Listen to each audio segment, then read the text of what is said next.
На годишното собрание што го одржаа пензионерите од Кочанското здружение, главни точки беа усвојувањето на завршната сметка и програмата за изминатата 2013 година, како и разгледување и усвојување на програмата за 2014 и финансовиот план за тековната година. За предвидените точки од дневниот ред гласаа сите делегати, односно членови на извршните одбори од 15 ограноци на трите општини – Кочани, Зрновци и Чешиново Облешево.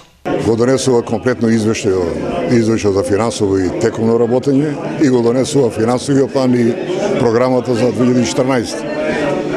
Сметам и делегатите се задоволни бидејќи предлозите беа одлично разработени од раководството и од овие комисии како помошни тела.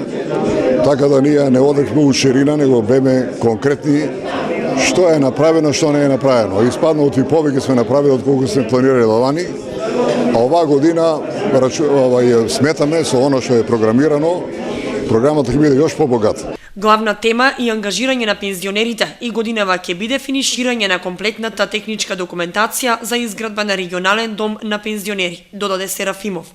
На собранието беа разгледани прашањата околу социјалното работење и помагање на пензионерите, како и за поголемо ангажирање околу спортски активности и игри, како и прашањата во делот на бајско-климатската рекреација. Социјалната година на социјалното работење и помагање е прогласена година 2014. Ние ќе ги дуплираме нашите активности за таа активност.